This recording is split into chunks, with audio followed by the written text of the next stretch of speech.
After not seeing him for a month, John just thrust a divorce lawyer's business card at me without even asking, "Are you okay? Or how are you feeling divorcing a wife who doesn't work? Pay me $1,000 a month as alimony. Sounds good. Take care." John chuckled as he said this, standing beside him.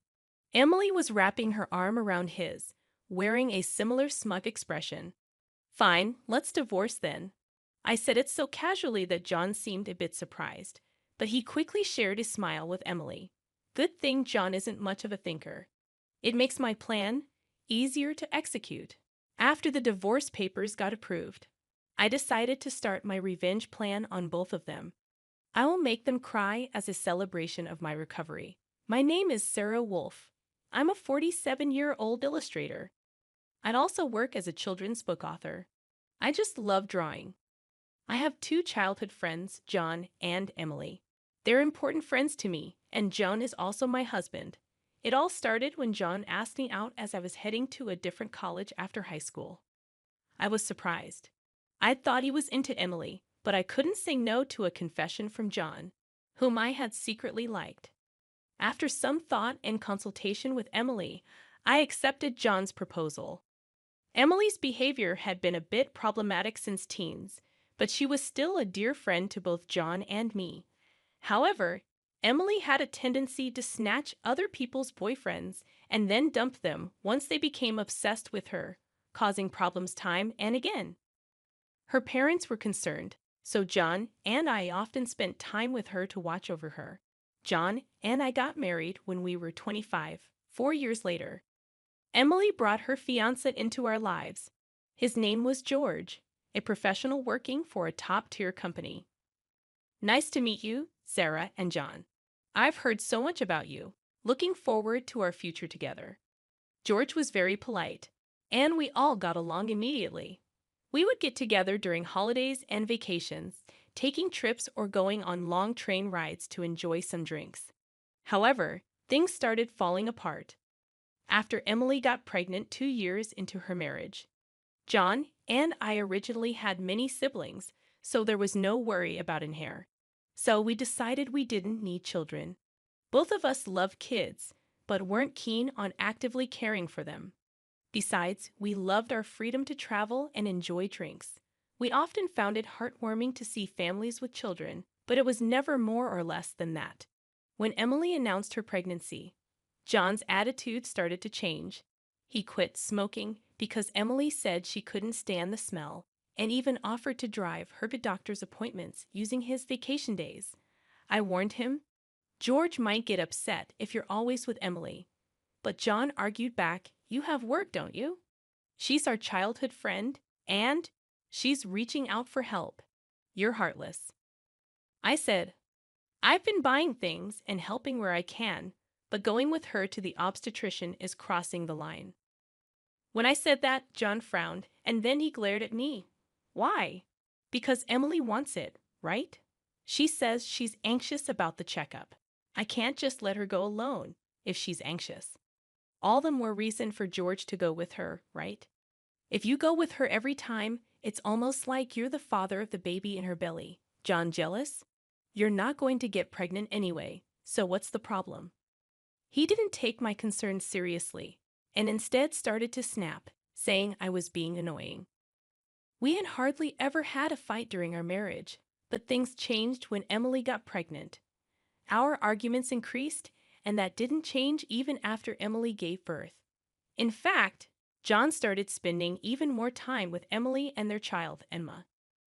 But when Emma was 6, an incident occurred. It had to do with the attendees of Emma's graduation ceremonies. The day before the graduation, John suddenly started rummaging through the closet. "John, what are you doing? Have a meeting tomorrow." John's workplace had a casual dress code, but there was a rule to wear a suit during client meetings, so he always kept a few suits ready. But they were all thrown on the bed now. Ah, no, just trying to decide what to wear for the graduation ceremony. "What?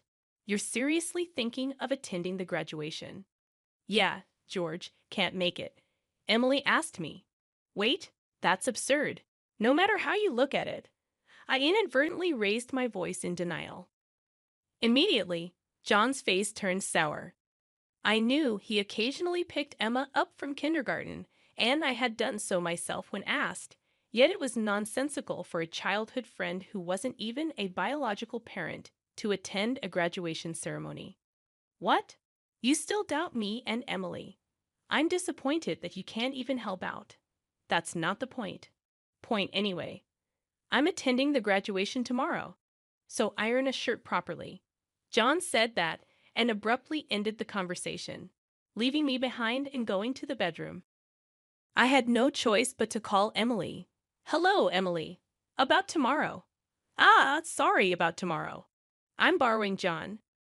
But won't George be upset about the graduation attendance, Sarah? What are you talking about? Obviously, I haven't told George that the graduation is tomorrow. I'll tell him after the ceremony.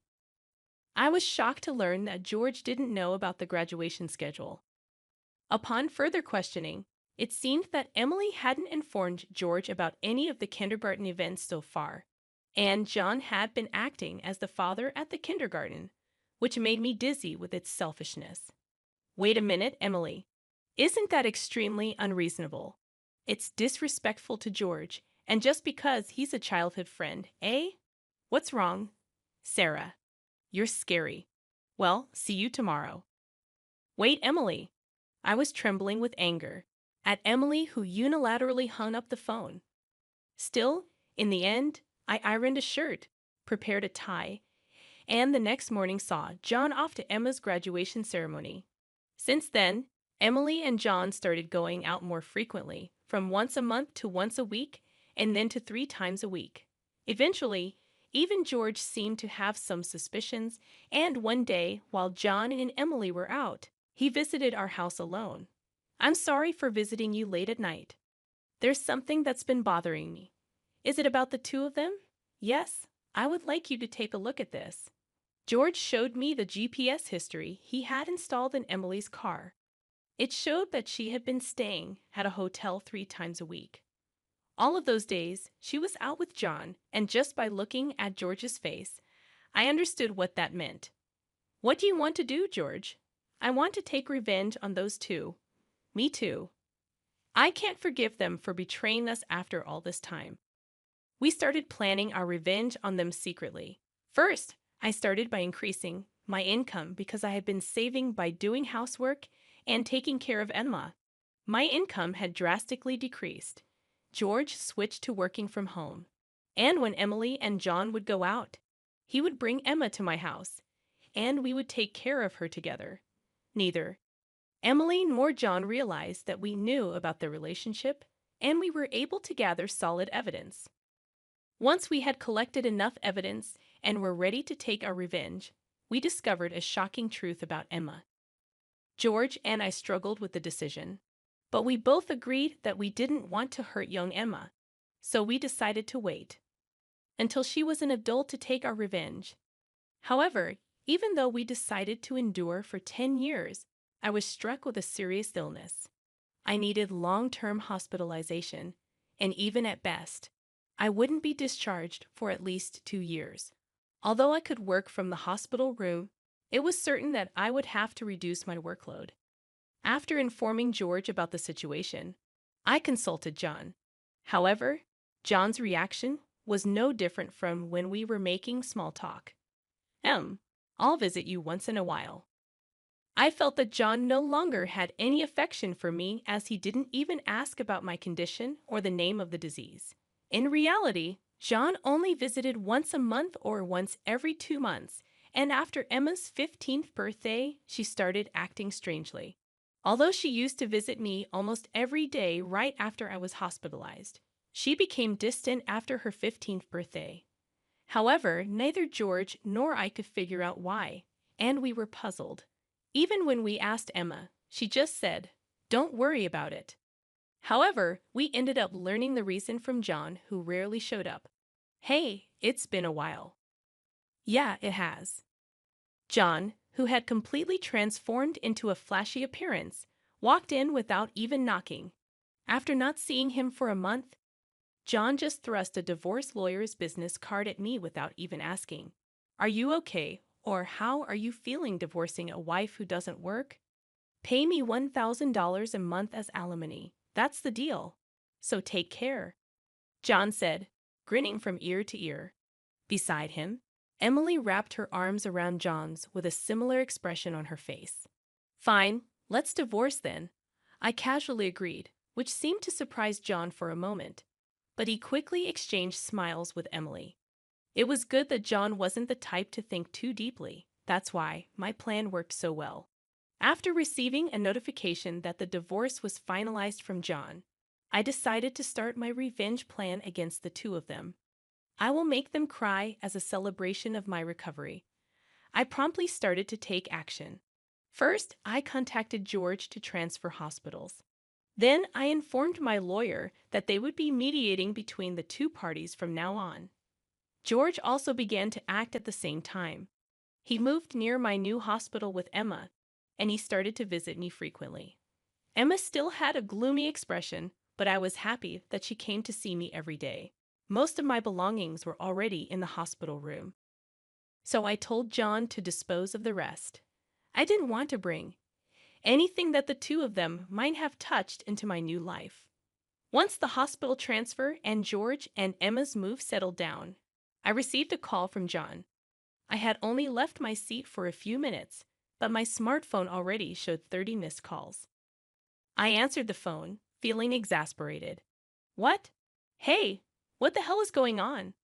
I could hear the voice of a troubled real estate agent behind John's panicked voice. I also heard Emily yelling, which made me feel sick. What do you mean? What's going on? It's obviously about the house. Why do we have to move out? John shouted at me as if it wasn't his fault at all. I replied to him coolly, obviously because that's my house. Huh. John seemed to have completely forgotten. But the truth was the house we lived in was a room I rented as a workspace. When I started to make a living as a freelancer, at that time, I didn't have enough income to maintain two houses, and John didn't have enough income to live alone. So he ended up moving into my place. Therefore, Jan had never paid the rent or utility bills for that room. Although I received some money from him for living expenses, it wasn't enough to maintain the place. Unfortunately, that room was already canceled. It was far from the hospital I transferred to, so I had processed the cancellation the day after submitting the divorce papers. I didn't inform him because the real estate agent who knew the situation said they would contact him. George and Emma suddenly disappeared, and our house was sold. What are we going to do about our new house? I don't know. Maybe stay in a business hotel for now. As I turned on the speaker and started working, John yelled in frustration, "Don't screw with me." However, he seemed to remember something and started speaking in a more soothing tone. Well, whatever. When will you transfer the money? We're running low on cash. What are you talking about? Huh? Don't mess around. I told you to pay $1,000, didn't I? Oh, I don't recall agreeing to that. My nonchalant response was met with incoherent screaming from John on the other end of the phone. Apparently, he thought he could get money from me and had been squandering it. Even if he had $1,000 left, how did he plan to get by for the rest of the month? Hey, don't just stay silent. Say something. There's really nothing to talk about. My retort left John momentarily dumbfounded, but he soon started yelling again, growing increasingly annoyed. I addressed John in as cheerful a tone as I could muster. Anyway, we're basically strangers now, so please don't contact me anymore. You'll hear from my lawyer. Huh? Lawyer? Hey, wait a minute. I hung up without listening to John's response. He tried calling back several times, but I ignored it, and eventually the calls stopped. However, angry that I didn't answer, John started ignoring calls from my lawyer. He certainly had a childish side, but I never imagined he'd be the kind of person who didn't mind causing trouble for others. I sighed deeply at John's selfishness. A few months later, after a temporary discharge from the hospital, I visited John's parents' house. In front of me were John and Emily, both looking small and trembling. You telling my parents is a low blow. Oh, I just reported that we got divorced. Jan glared at me in response to my answer, but he shrank back under his father's stern gaze. Actually, I had a great relationship with my in-laws, even visiting and dining with them when John wasn't around. Despite being so well loved, I felt it was wrong not to share the details of our divorce. So I went to visit them. Is it true that you're remarrying Emily? Yes, it's true. True. Emily, Emma, and are going to start over as a family. What are you talking about? Your only family is Sarah. She's not my family anymore. John's words made his father frown with a look that seemed to say, "Give me a break." John shook his head a few times, then handed me a piece of paper. It was a bill from a nearby luxury hotel. What's this? It's the bill from the hotel we stayed at. John, acting as if it was obvious, pointed at the bill on the table, then suddenly collapsed. Oh, what the heck, Mom? I I didn't raise you to be like this. My mother-in-law, gasping for breath, was met with a look of disbelief from John. Next to him, Emily wore the same expression. Why are you so angry? It's just that the family is changing because I'm getting married.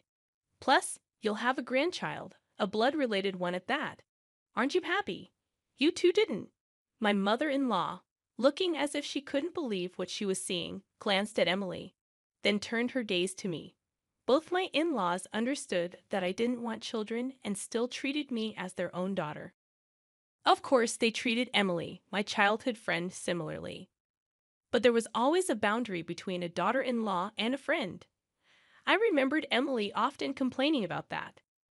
So I was certain my mother-in-law wouldn't be happy about this situation, and Emily should have known it too. You dote on Emma, right? It'll be your grandchild, so you'll be happy, right? It's because she's a child I've known since she was little. Oh, but half of her blood is from John, right? Even after all this, Emily, showing no sign of remorse and acting as if she couldn't understand the problem, gave me goosebumps. At that moment, someone who had been silent until now spoke up. Enough already. It's disgusting, huh? Emma, who had been playing with her smartphone in the corner of the room, spoke to Emily without looking up. The room fell into a stunned silence. My dad is the only one I consider my father, whether we're related by blood or not. He's the only one. But you know, John has always been the one to attend your school events. I heard everything from Dad, how he was always informed of the event dates after they were over, how eventually even the events themselves were kept from him. But Dad always said I was his daughter, so I am his daughter, and I will never be yours. Emma glared at Emily as she said this. Then, sitting beside me, she switched to a more concerned tone.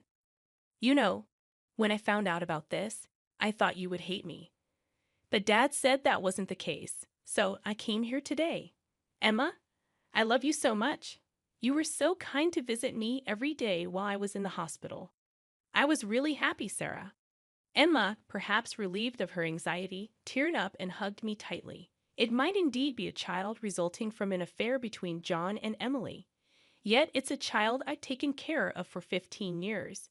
There's no way I don't have affection for her. Speaking of which, Emily, weren't you curious why I wasn't surprised when I found out Emma is John's daughter? Ah! Emily looked startled. Before she could speak, a new person entered the room. We knew from the start, 10 years ago actually. George suddenly appeared. Understandably so, as she had recently unilaterally demanded a divorce, citing irreconcilable differences. I was shocked when you mentioned divorce. Oh, and unfortunately, you're not divorced yet. The divorce papers are still here. Didn't you notice? What? I figured it wasn't in Emily and John's nature to confirm things. But I couldn't help but be stunned that Emily, despite the 100-day waiting period for women to remarry, hadn't noticed for months. So, Emily is still my wife, and Emma is still my daughter. Well, since there won't be a wife, though. Wait, what do you mean? A 15-year-old can choose their parent. That's not true. Emma wants to be with Mom, right? Emily said that and looked at Emma. Emma frowned at Emily and held my hand. Emily was speechless at that and glared at me. Then John suddenly burst into laughter. So that's what it is. You two are together, huh? But too bad. Isn't it impossible to live on George's salary alone? Can you stop making weird assumptions? Also, it seems George earns double the amount you think. Emily knows about it, huh? It's probably a bluff. A lol. Besides, it's impossible for you to work while dealing with your illness. You'll just die miserably somewhere. This time, I laughed at John's huge misunderstanding. John, seeing me suddenly start laughing, was getting frustrated. You didn't know about my income, did you, huh? It's probably just a bit more than a part-time job. No, it's different. My annual income is $500,000, huh? John's eyes and mouth were wide open in shock. Emily was also stunned. In fact, over the past 10 years, I had become a popular children's book author, and my income had skyrocketed from essays, interviews, and the like. Moreover, a film adaptation is planned soon, so my income is skyrocketing. Liar. Oh, do you want to see this? I said that and showed Emily my bank account screen. It clearly showed a large amount of money being deposited every month. Emily was at a loss for words when she saw it. Sarah, let's make up, huh? What are you saying? Emily was furious at John's words. Blinded by the money, I watched them blankly and then opened my mouth. Well, if you want to get married, feel free. Oh, and I'll definitely take the compensation for damages, Sarah. Wait, Sarah.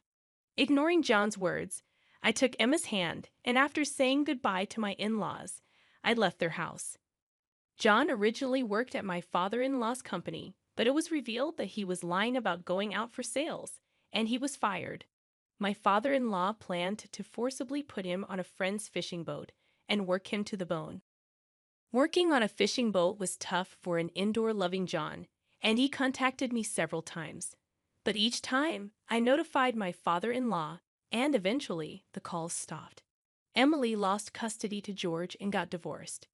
She seemed uninterested in John, who couldn't afford luxuries and didn't seem to chase after him. She was disowned by her family and lived alone in a rundown apartment. She hadn't worked at all since getting married, and since she had always made others do things for her, she couldn't do anything herself. And there were hardly any places that would hire her as a full-time employee. Still, she had to pay for her living expenses and child support, so she worked multiple part-time jobs and barely made ends meet. After entering high school, Emma worked hard every day to study abroad and go to a prestigious university overseas. Being originally diligent, her dream is to translate my picture books and deliver them to children all over the world, which makes me happy. As for me, my picture books are selling well, and I am receiving more and more offers for anime adaptations and merchandise. My illness is also progressing well, and although I am still hospitalized, my doctor recently told me that I might be able to leave the hospital next year. And one more thing, George and Emma come to visit me every day. Actually, George recently confessed to me with remarriage in mind. I haven't given my answer yet, but I can't help but have feelings for him. He said he wants to live together when I leave the hospital. While thinking about what to answer, I work on my picture books every day, hoping for a happy future for us. I weave stories again today.